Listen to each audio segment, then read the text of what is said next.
क्यों रो रही हो? अब आगे। अब राधिका, जो कि पूरी तरह से टूटी हुई थी और रश्मि की तरह से पूछने पर वह अब खुद को रोक नहीं पाई और फूट फूट कर रोने लगी। हालांकि वो इस बारे में पहले भी रश्मि के साथ बातचीत कर चुकी थी, लेकिन आज वह पूरी तरह से टूट चुकी थी। उसने आंसू भरी आंखों से रश्मि को देखकर सारी बातें बताना शुरू कर दिया था कि कैसे सुमित बिल्कुल नहीं चाहता है कि उनकी अपनी कोई औलाद हो, और इसी बात को लेकर उनके बीच अक्सर बहसबाजी होती रहती है और सुमित के इस बर्ताव से वो काफी ज्यादा दुखी और परेशान है। राधिका की इस बात पर रश्मि को झटका सा लगा और उसका चेहरा हल्का सा बदला। उस वक्त उसे सुमित पर बहुत तेज गुस्सा आ रहा था। इससे पहले राधिका उसे रोकती, उससे पहले ही रश्मि गुस्से से दनाते हुए वहां से निकल गई। सुमित और आकाश जो कुछ जरूरी डिस्कशन कर रहे थे, रश्मि सीधा उनके पास जा पहुंची थी और उसने सीधा सुमित को कॉलर से पकड़ लिया था और उस पर भड़कते हुए बोली, आखिर तुम राधिका को इतनी तकलीफ क्यों दे रहे हो? हाँ, अगर वो मां बनना चाहती है तो तुम उसे मना क्यों कर रहे हो? आखिर तुम्हें हो क्या गया है? तुम राधिका को इतना इमोशनल टॉर्चर क्यों कर रहे हो? तुम ऐसा कैसे कर सकते हो? ये बोलकर रश्मि सुमित को पूरी तरह से डांटने लगी थी। वही आकाश भी पूरी बात सुनकर हैरान था और अगले ही पल वह चिंतित आवाज में बोला, सुमित, क्या बात है? तुम कुछ परेशान लग रहे हो। तुम ज्यादातर मेरे साथ रहते हो, छोटी सी छोटी और बड़ी से बड़ी बात मुझसे डिस्कस करते हो, लेकिन इतनी बड़ी बात तुमने मेरे साथ डिस्कस नहीं की। ऐसा क्यों किया तुमने? आखिरकार हुआ क्या है? भले ही हमारे बीच कोई सगा रिश्ता ना हो, लेकिन हमने ये रिश्ते खुद चुने हैं, खुद बनाए हैं और एक दूसरे का सुख दुख में साथ दिया है। तो फिर ऐसा क्या राज है, ऐसा क्या दुख है जो तुम्हें इस तरह से इतना बड़ा फैसला लेना पड़ा और राधिका के आंसुओं का कारण बनना पड़ा? क्या हुआ है, बोलो। आकाश के सवाल करने पर सुमित का सब्र का बांध टूट पड़ा। उसने आवाज ऊंची में आकाश और रश्मि को सीधा और सच्चा जवाब दिया, क्योंकि मैं उसे खोना नहीं चाहता। समझे आप लोग? मैं उसे बिल्कुल भी नहीं खोना चाहता, क्योंकि जिस वक्त वो कोमा से बाहर आई थी, उसी वक्त उसकी डॉक्टर ने मुझे बता दिया था कि ज्यादा दिन कोमा में रहने की वजह से उसके इंटरनल बॉडी पार्ट्स काफी ज्यादा वीक हो गए हैं और अगर राधिका फ्यूचर में किसी बच्चे को जन्म देती है तो उसकी जान को पूरी तरह से खतरा हो सकता है। इसलिए मैंने ये फैसला लिया कि मैं कभी बाप नहीं बनूंगा। यह बोलते हुए सुमित का सीना कस गया और गला आंसुओं से रूंध गया। अब ये बात सुनकर रश्मि और आकाश दोनों ही पूरी तरह से चौंक गए थे और उनकी आंखें शौक से फैल गई थी। अचानक उन्हें सुमित के लिए सिंपैथी महसूस होने लगी। वहीं ये बात किसी और ने भी चुपके से सुन ली थी। वह कोई नहीं बल्कि राधिका थी। वो पूरी तरह से टूट गई थी। सुमित के कहे शब्द तीर की तरह राधिका के दिल में धंसते जा रहे थे और उसी वजह से उसके दिल में एक तेज तीज उठने लगी थी। उसका दिल अचानक दुख के सागर में गोते लगाने लगा था। कहा तो वो हमेशा इस बात को लेकर सुमित से झगड़ती रहती थी, लेकिन अब उसके मुख से सच्चाई सुनकर राधिका के होश उड़ गए थे। वह लड़खड़ाते कदमों से अचानक उसके पास आई और हकलाई आवाज में बोली, क्या यही बात थी? इतना कहकर राधिका ने अचानक सुमित को एक छांटा मार दिया और जोर से बोली, क्या ये बात तुम मुझे पहले नहीं बता सकते थे? क्यों तुमने मुझे इतनी तकलीफ दी?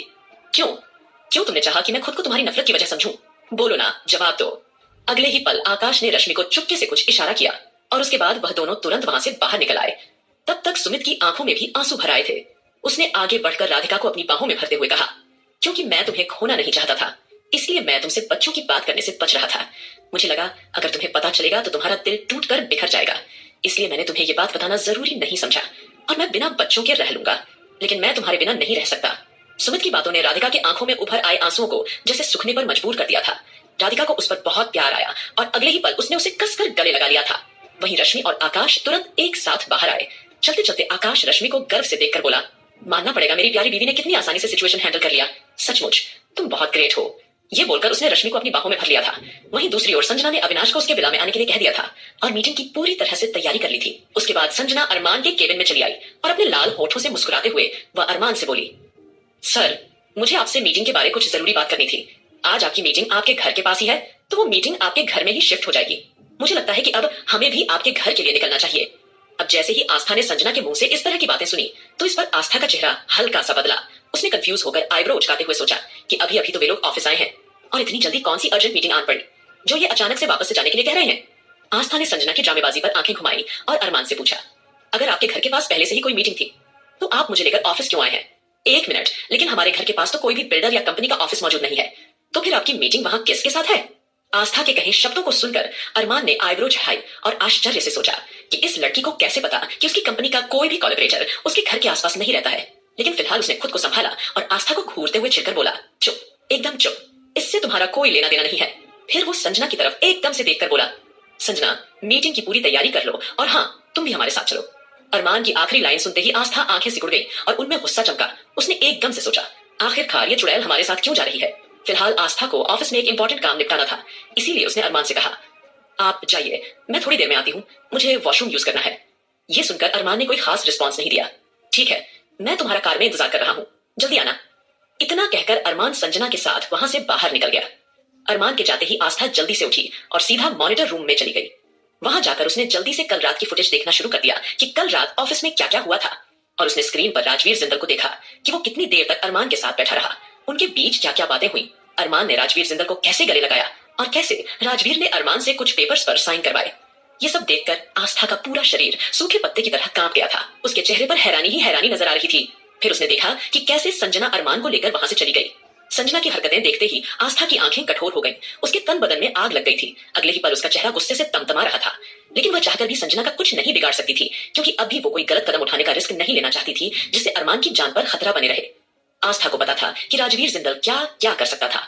उसके लिए इस वक्त सबसे जरूरी एंटीडोट खोजना था, और वो अच्छी तरह से जानती थी संजना के जरिए ही वह राजवीर के ठिकाने तक पहुंच सकती थी। इसलिए वह संजना को अब तक अपने आसपास बर्दाश्त कर रही थी। आस्था को सिर्फ संजना के हर मूवमेंट पर नजर रखनी थी। फिलहाल देर न करते हुए वो फटाफट से बाहर आ गई थी, और जैसे ही वो फटाफट कार के पास आई तो वैसे ही उसने देखा कि अरमान कार खुद ड्राइव करने वाला है, और इस वक्त संजना अरमान के साथ आगे फ्रंट सीट पर बैठी हुई थी। ये देखकर आस्था ने गुस्से से अपनी मुट्ठियां भींच ली। संजना की यह हरकत उसका गुस्सा भड़काने के लिए काफी थी। उसे ऐसा लगा जैसे कि उसने अपना आपा खो दिया। आस्था ने झट से संजना की साइड का दरवाजा खोला और उसे फाड़ खाने वाली नजरों से घूरने लगी। आस्था के इस बिहेवियर ने अरमान के गुस्से को और ज्यादा हवा दे दी, और अगले ही पल उसने नाखुश होकर सोचा, आखिर ये लड़की क्या करने की कोशिश कर रही है। फिलहाल अरमान ने अपने अंदर उमड़ रहे अजीब से गुस्से को दबाया और गहरी आवाज में आस्था से कहा, तुम जाकर पीछे बैठो।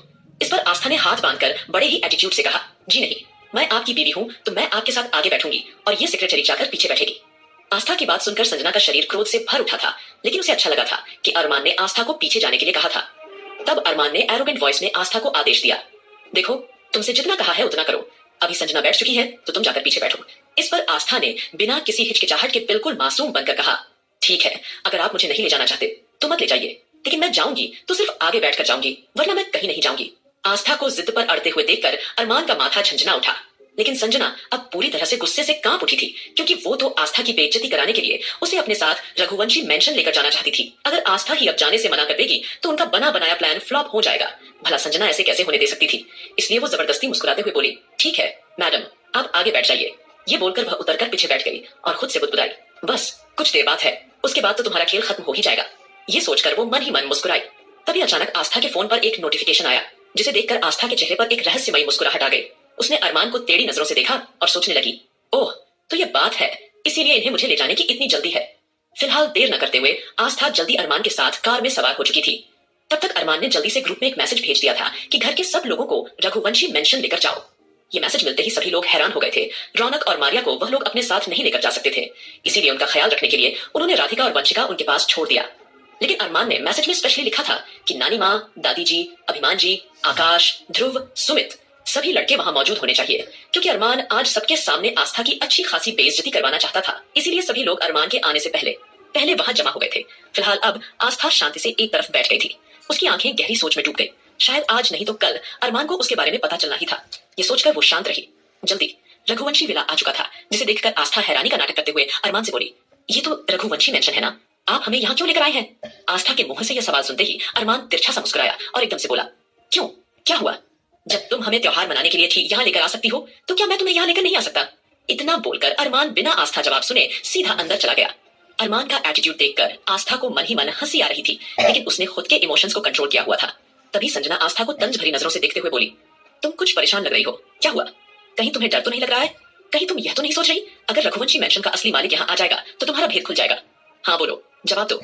ये बोलते हुए वह पूरी तरह से आस्था की ओर गोल गोल घूमने लगी थी, लेकिन आस्था ने कोई रिएक्ट नहीं किया, बल्कि मासूम सी शक्ल बनाकर घबराई आवाज में पूछा, संजना तुम कहना क्या चाहती हो, तुम क्या करने की कोशिश कर रही हो, और तुमने यहाँ पर किसको बुलाया है। इस पर संजना रहस्यमयी आवाज में बोली, अभी कुछ देर में तुम्हें पता चल जाएगा। जैसे ही अरमान वहां पहुंचा वैसे ही आकाश उससे सवाल करने लगा, अरमान तुमने हम सबको इतनी जल्दबाजी में रघुवंशी मेंशन में क्यों बुलवाया है। इस पर अरमान एकदम से बोला, आप लोग कुछ देर इंतजार कीजिए, आज मैं आप लोगों को इस लड़की का सारा सच दिखाना चाहता हूँ। जब से मेरी याददाश्त गई है आप लोगों को लगता है कि इस लड़की ने घर की भागदौड़ अच्छी तरह से संभाल ली है, लेकिन मैं आप लोगों को यह बताना चाहता हूँ कि ये लड़की कितनी बड़ी धोखेबाज और गोल्ड डिगर है। अरमान की अकड़ और घमंड भरी बातें सुनकर सब लोगों का चेहरा हैरानी से भर गया था, लेकिन इससे पहले कि दादाजी या नानी माँ अरमान को फटकारते, ठीक उसी वक्त उन्हें प्राइवेट जेट के रुकने की आवाज सुनाई दी थी, और देखते ही देखते अविनाश अपने पावरफुल ऑरा के साथ एंजल के साथ वहां पहुंच जाता है। आगे क्या होगा इस कहानी में जानने के लिए सुनते रहिए तेरे इश्क में सिर्फ pocket F any. Avinash angel के साथ रघुवंशी मेंशन में पहुंच जाता है। अब आगे अविनाश को वहां देखते ही आस्था का दिल किया कि वो भागकर अपने भाई को गले से लगा ले। साथ ही नानी माँ और दादाजी भी आगे बढ़कर अविनाश से मिलना चाहते थे, लेकिन आस्था ने उन्हें इशारे से मना कर दिया था, क्योंकि वो देखना चाहती थी कि आखिरकार संजना अरमान के साथ मिलकर क्या करने की कोशिश कर रही है, क्योंकि आज आस्था संजना को अच्छा खासा सबक भी सीखना चाहती थी। फिलहाल अविनाश के वहां आते ही अरमान तुरंत उसके सामने आ गया और उसके सामने हैंडशेक करते हुए बोला, mister Raghuvanshi, thank you so much इतना शॉर्ट नोटिस पर यहाँ आने के लिए। एक्चुअली हमारी कंपनी का आपकी कंपनी के साथ कोलैबोरेशन हुआ है और हम एक दूसरे के साथ अच्छा खासा काम भी कर रहे हैं। एक्चुअली आपको यहाँ बुलाने का मेरा कुछ और मकसद था। आई होप आपको बुरा नहीं लगा होगा। अरमान ने जैसे ही अजनबियों की तरह अविनाश से मुलाकात की तो वैसे ही अविनाश के माथे पर परेशानी की लकीरें उभर आई। उसने और एंजल ने अचानक एक साथ आस्था की ओर सवालिया निगाहों से देखा। आस्था ने पलकें झपकाई और आंखों ही आंखों में अविनाश को शांत रहने का इशारा किया और कहा कि अरमान जैसा कर रहा है उसे करने दो। अविनाश ने आस्था को देखते ही भांप लिया था कि कुछ गड़बड़ है, इसलिए अविनाश भी थोड़ा सा शांत रहकर अरमान से उसी की तरह औपचारिक रूप से मिलने लगा। ठीक उसी वक्त संजना भी आगे बढ़ी और तुरंत ही अविनाश और एंजल को ग्रीट करने के बाद बोली, hello mister and Mrs Raghuvanshi, thank you so much यहाँ इतने शॉर्ट नोटिस पर आने के लिए। एक्चुअली हमने आपको यहाँ आपकी एक प्रॉपर्टी यानी आपके रघुवंशी मेंशन के बारे में एक इंपॉर्टेंट इन्फॉर्मेशन देने के लिए बुलाया है। देखिए, यहाँ पर कुछ लोग हैं जो इस प्लेस का इलीगल तरीके से यूज कर रहे हैं और जिसके लिए उन्होंने आपसे परमिशन तक नहीं ली है। अब जैसे ही संजना ने आस्था को तिरछी नजरों से देखते हुए ये कहा तो एक पल में अविनाश की आंखें कठोर हो गई।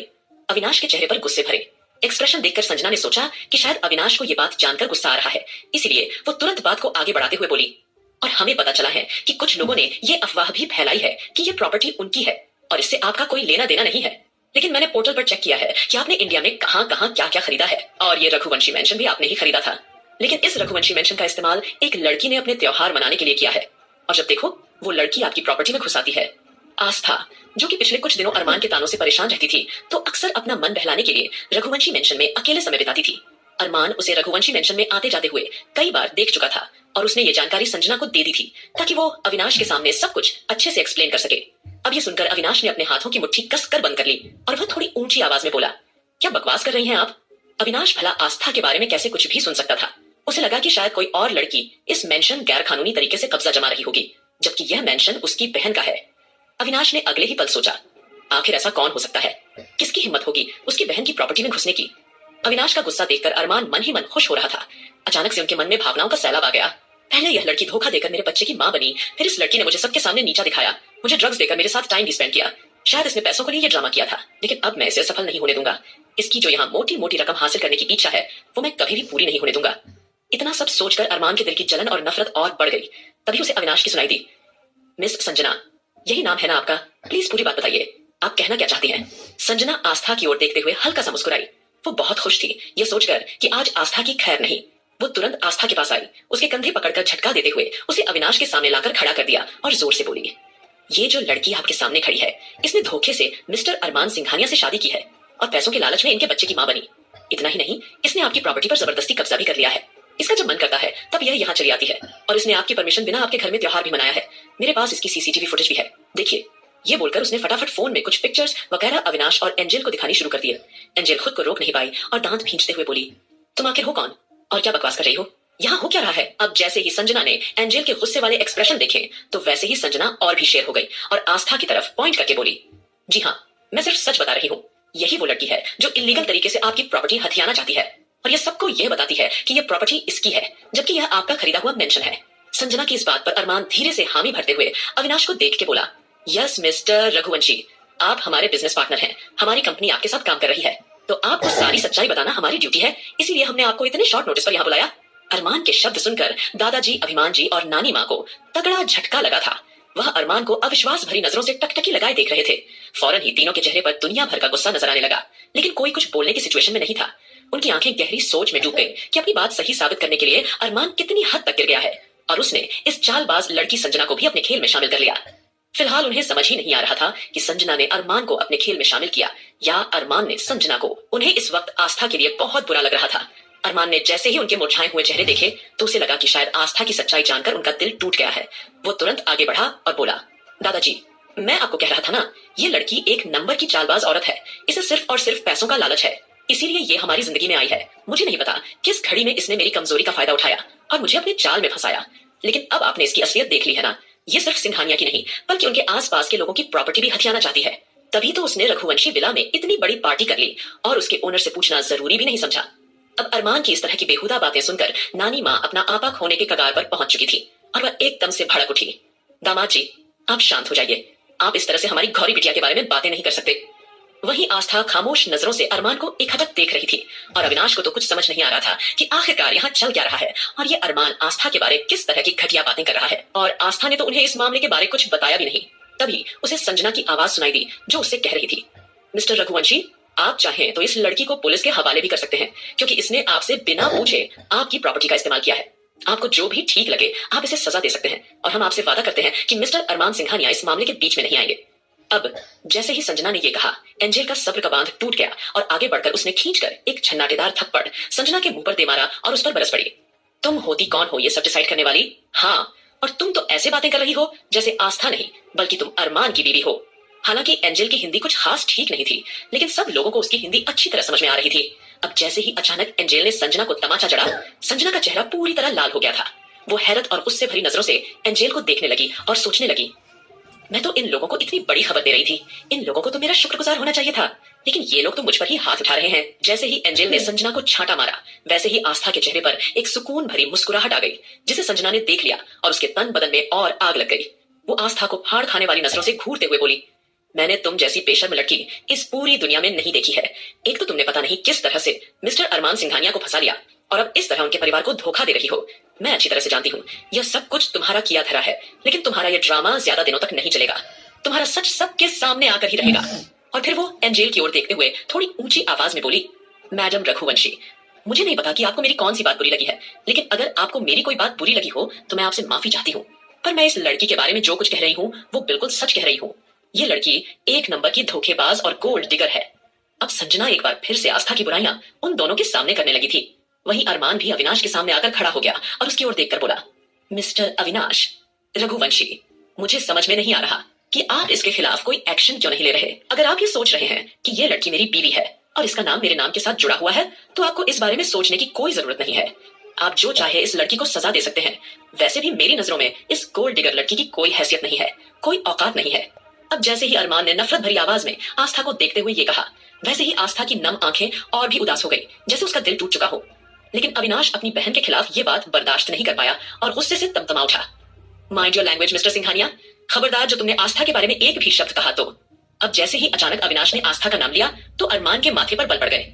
वहीं संजना का चेहरा एकदम पीला पड़ गया था और वो सोचने लगी थी, ये मिस्टर अविनाश रघुवंशी को क्या हो गया है, ये इतना भड़क के बातें क्यों कर रहे हैं। ठीक उसी वक्त आहान अंश को लेकर रघुवंशी मेंशन में आ पहुंचा। कुछ देर पहले सिंघानिया मेंशन में अंश, जो कि आहान के पास था, वह अब नानी माँ के पास जाने की जिद कर रहा था, इसीलिए आहान उसे रघुवंशी मेंशन में लेकर आ गया था। अब अंश को वहां देखकर एंजल खुद को रोक नहीं पाई और आगे बढ़कर उसने अंश को तुरंत गले से लगा लिया और उसे लगातार प्यार से किस करने लगी। आहान को तो पता ही नहीं था कि वहां क्या ड्रामा चल रहा है, इसलिए उसने नॉर्मली आगे बढ़कर अविनाश को सीधा गले से लगा लिया और फिर एंजेल की तरफ देखकर एकदम से बोला, हेलो एंजेल भाभी, कैसी हैं आप। आहान का अविनाश के साथ ऐसे कंफर्टेबल देखकर अरमान पूरी तरह हैरत में डूब गया था कि आहान इन लोगों को कैसे जानता है, जबकि अरमान तो आज पहली बार इनसे मिला है। बस समझ नहीं पा रहा था आखिरकार यह सब कुछ हो क्या रहा है। ठीक उसी वक्त अविनाश ने आगे बढ़कर अंश को गोद में उठा लिया और अंश खिलखिलाकर हंसने लगा। आखिरकार अंश पूरे 15-20 दिन उनके यहाँ बिताकर आया था तो वो अविनाश को अच्छी तरह जानता था। अपने मामा की गोद में आकर वो और भी खुश हो गया और अविनाश के साथ खेलने लगा। तभी एंजल अंश को लेकर बोली, चैंप, तुम जानते हो मैं तुम्हारे लिए कितने सारे गिफ्ट लेकर आई हूँ। ये बोलकर एंजल ने एक आदमी को कुछ इशारा किया और देखते ही देखते वहां एक से बढ़कर एक महंगे और ब्रांडेड गिफ्ट्स रघुवंशी मेंशन में मौजूद थे। इतना ही नहीं, एंजल आहान को देखकर बोली, मिस्टर आहान जी, जब से हमें पता चला है कि आप एक प्यारी सी बिटिया के पिता बने गए हैं, आप नहीं जानते तब से हम कितने खुश हैं। और देखिए हम आपकी प्रिंसेस के लिए कितने सारे तोहफे लेकर आए हैं। हमें पूरी उम्मीद है कि आपको ये तोहफे पसंद आएंगे। फिर वो टाइगर को देखकर हल्की मुस्कुराहट के साथ बोली, टाइगर भैया, आपके हीरो के लिए भी हम गिफ्ट्स लेकर आए हैं। अब ये सुनकर तो संजना का चेहरा पूरी तरह उलझन पड़ गया। उसे समझ नहीं आ रहा था आखिरकार यहाँ हो क्या रहा है। आगे क्या होगा इस कहानी में जानने के लिए सुनते रहिए तेरे इश्क में सिर्फ पॉकेट FM पर। अब ये सुनकर तो संजना का चेहरा पूरी तरह उलझन पड़ गया। उसे समझ नहीं आ रहा था आखिरकार यहाँ हो क्या रहा है। अब आगे संजना परेशान होकर सोचने लगी, ये लोग तो ऐसे मिल रहे हो मानो जैसे अपनी फैमिली वालों से मिल रहे हो। ऐसा कैसे हो सकता है, मेरा प्लान ऐसे कैसे फेल हो सकता है। वही एंजल ने अब आस्था को सवालिया नजरों से देखा और शिकायत करते हुए बोली, आस्था, आखिरकार यहाँ हो क्या रहा है और ये अरमान जी को क्या हुआ है। ये हमारे साथ ऐसे अजनबियों जैसा व्यवहार क्यों रहे हैं। एंजल की आवाज में चिंता सुनकर आस्था खुद को रोक नहीं पाई और सीधा जाकर वह अविनाश के गले से लग गई और रो पड़ी। अब आस्था को इस तरह से रोता हुआ देखकर अविनाश पूरी तरह से हैरत में पड़ गया। उसका दिमाग काफी परेशान और उलझा हुआ था। उसने बड़े ही प्यार से आस्था के सर सहलाते हुए पूछा, क्या बात है गौरी, शांत हो जाओ, तुम क्यों रो रही हो। अब जैसे ही संजना ने अविनाश के मुंह से गौरी शब्द सुना, उसका चेहरा एकदम सफेद पड़ गया। वो एकदम से सोचने लगी कि यह अविनाश रघुवंशी आस्था को गौरी क्यों कह रहा है, क्योंकि संजना अच्छी तरह जानती थी कि बचपन से लेकर आज तक नानी माँ ही आस्था को गौरी कहकर पुकारा करती थी। लेकिन अविनाश भी आस्था को गौरी कह रहा था, तो ये बात उसे हैरानी में डुबो गई। उसे ऐसा लग जैसे इसके ऊपर कोई बिजली गिर गई। वहीं अरमान की भी आंखें पूरी तरह से फटने को तैयार थी और वह परेशान होकर मन ही मन सोच रहा था, ये मिस्टर अविनाश रघुवंशी इतने बड़े करोड़पति बिलियनियर आदमी होकर आस्था से इस तरह क्यों मिल रहा है? आखिर ये सब क्या हो रहा है? आस्था को रोते हुए देखकर एंजल भी तुरंत अविनाश और आस्था के पास आई और सीरियस होकर बोली, क्या बात है आस्था, यहाँ क्या हो रहा है? और तुम्हारी आंखों में आंसू क्यों हैं? और तुम्हारे पति को क्या हुआ है? वह हमसे इस तरह की बातें क्यों कर रहे हैं? संजना जो पहले ही आस्था से काफी नाराज थी, वो एंजल से ये सवाल पूछने से खुद को रोक नहीं पाई। ये आप लोग क्या कर रहे हैं? हाँ, अरे मैंने आप लोगों को इतनी बड़ी न्यूज दी कि ये लड़की रघुवंशी मेंशन का गलत इस्तेमाल कर रही है और खुद को यहाँ का मालिक बता रही है, और आप लोग इसे ही गले से लगा रहे हैं। आखिर यहाँ चल क्या रहा है? संजना की अकड़ और घमंड भरी बातें सुनकर अविनाश को झुंझलाहट हुई। वह फाड़ खाने वाली नजरों से संजना को घूरते हुए बोला, तुम हो कौन और तुम्हारी हिम्मत कैसे हुई मेरी बहन के बारे में इस तरह की घटिया बातें करने की? और ये इस रघुवंशी मेंशन की मालकिन है, और अब ये रघुवंशी मेंशन इसी का है क्योंकि ये आस्था रघुवंशी है, मेरी बहन, समझी तुम? अविनाश के शब्द ऐसे थे मानो जैसे संजना के ऊपर किसी ने बम गिरा दिया हो। वो कुछ बोल नहीं पा रही थी। संजना की हालत ऐसी हो गई थी मानो उसके पैरों तले जमीन खिसकी जा रही थी। दुनिया उसे गोल घूमती दिखाई दे रही थी। संजना ये सदमा झेल ही नहीं पाई। तुरंत ही उसे चक्कर आने लगे। अरमान के चेहरे पर भी उलझन भरे एक्सप्रेशन दिखाई दे रहे थे। ऐसा लग रहा था जैसे उसके दिमाग में एक साथ कई सारे ख्याल आ रहे थे। उसके दिल की धड़कन बेकाबू होकर धक धक किए जा रही थी। उसने सपने में भी नहीं सोचा था कि अभी तक जिस लड़की को वो गोल्ड डिगर समझ रहा था वो असल में अविनाश रघुवंशी की बहन हो सकती है। लेकिन ये कैसे हो सकता है? अरमान की हैरानी का कोई ठिकाना नहीं था। अरमान ने अपना माथा रगड़ा। उसे सिर दर्द फील होने लगा। संजना के बेहोश होने पर आकाश और सुमित ने आगे बढ़कर बॉडीगार्ड्स को इशारा किया, इसे नौकरों के हाथों इसके घर भिजवा दो। तभी अचानक ध्रुव की नजर अरमान पर पड़ी जो अपने माथे को सहला रहा था। वो तुरंत उसके पास आया और उससे बोला, अरमान भैया, आपको ज्यादा सोचने की जरूरत नहीं है, प्लीज शांत हो जाइए। आप ज्यादा सोचकर खुद को नुकसान मत पहुंचाइए। मगर अरमान का सिर फटने को तैयार था, इसलिए धूर की बात मानते हुए उसने आस्था को एक नजर देखा और वहां से वापस सिंघानिया मेंशन आराम करने चला गया। वही अविनाश ने आगे बढ़कर आस्था का हाथ थाम लिया और उससे पूछा, क्या हुआ गौरी, क्या तुम हमसे कुछ छुपा रही हो? तब आस्था ने कम शब्दों में सारी बातें अविनाश और एंजेल को समझा दी थी। फिर वह आंसू भरी आंखों से अविनाश को देखकर बोली, भैया मैं बस आपको तकलीफ नहीं देना चाहती थी। मैं नहीं चाहती थी कि मेरी वजह से आपको जरा सी भी परेशानी हो। वहीं यह सारी बातें सुनकर अविनाश का चेहरा पूरी तरह से काला पड़ गया था। उसको तगड़ा झटका लगा था और उसका दिल अनजानी आशंका से बुरी तरह से धक धक कर रहा था। उसने सपने में भी नहीं सोचा था कि राजवीर जिंदल उनकी जिंदगी में दस्तक देने वापस आ जाएगा। अविनाश ने आस्था का परेशान चेहरा देखा और किसी तरह खुद को संभालते हुए जल्दी से उसे दिलासा देने की कोशिश की। गौरी, तुम फिक्र मत करो, मैं दुनिया के सबसे बेस्ट डॉक्टर का इंतजाम करूंगा। बहुत जल्द ही तुम्हारे पति को ठीक करवा दूंगा। तुम्हें परेशान होने की कोई जरूरत नहीं है। अविनाश के शब्द सुनकर आस्था उदास मन से बोली, आपको क्या लगता है भैया, क्या हमने कोशिश नहीं की होगी? हमने एक से बढ़कर एक डॉक्टर और सभी लोगों से पता करने की कोशिश की है। ध्रुव जी को तो आप जानते हैं, इंटरनेशनल लेवल पर उन्होंने हर डॉक्टर से अरमान जी के बारे में बातें की हैं। लेकिन अब अरमान जी को कोई ठीक कर सकता है तो वो है राजवीर जिंदल। भले ही राजवीर जिंदल अब एक बार फिर हमारी जिंदगी में जहर घोलने वापस आया हो, मगर इस बार हम उसे उसकी किसी भी चाल में कामयाब होने नहीं देंगे। भले ही आस्था का रवैया ठंडा था, लेकिन माहौल में अचानक गर्मी सी फैल गई थी। हालांकि यह गर्मी झुंझलाने वाली नहीं थी, बल्कि सुकून देने वाली थी।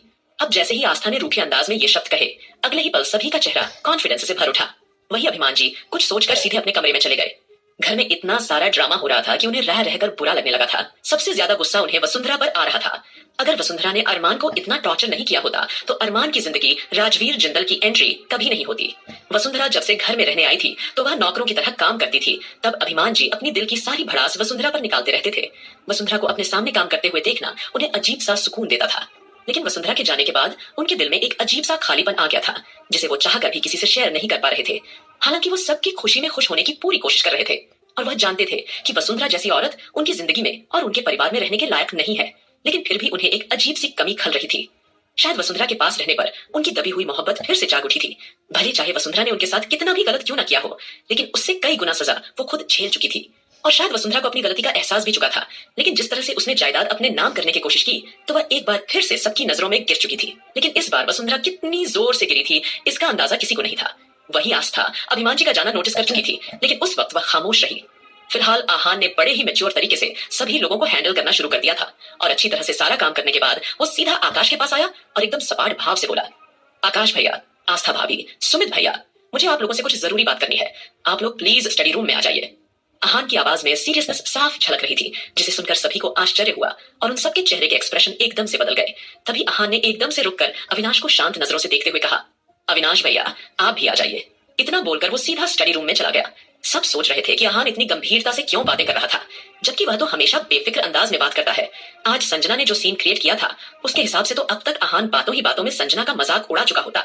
ध्रुव अरमान का ट्रीटमेंट करने के बाद सीधा स्टडी रूम में चला आया था।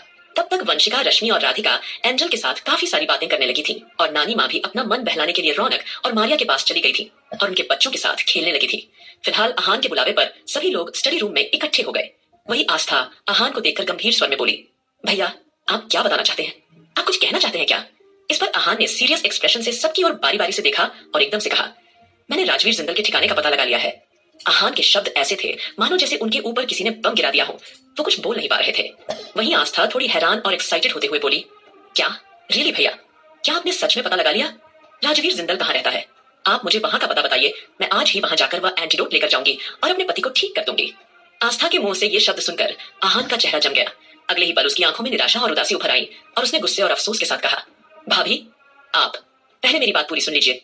भले ही मैंने उसके ठिकाने का पता लगा लिया हो, लेकिन उसके ठिकाने में एंट्री लेना बिल्कुल भी आसान नहीं है। मैंने अच्छी तरह से सारी इन्वेस्टिगेशन करवाई है। वो जगह बहुत ज्यादा खतरनाक है और उसे इस तरह से बनाया गया है जैसे कि कितने ही सारे भूत प्रेत उसी विला में मौजूद हों। राजवीर ने उसे एकदम डार्क बनाया है, इसलिए उसका नाम भी डार्क विला रखा गया है। और आप जानती हैं भाभी, वहां पर एक एक गार्ड 10-10 गार्ड्स के बराबर है। इंटरनेशनल लेवल के गार्ड वहां सिक्योरिटी कर रहे हैं। इतना ही नहीं, एक बार को हम उन इंटरनेशनल लेवल के गार्ड का मुकाबला कर लें, लेकिन वहां के जो शिकारी कुत्ते हैं उनका मुकाबला हम नहीं कर पाएंगे। वहां पर बिना तैयारी के जाना सबसे बड़ी बेवकूफी होगी। अब आहान ने जैसे ही वहां पूरा स्ट्रक्चर और डार्क विला के डिटेल्स बारे में सबको समझाया तो सबके चेहरे हैरानी से भर गए थे। सबका दिमाग बुरी तरह से उलझा हुआ था। वो कुछ भी सोचने समझने की स्थिति में नहीं थे।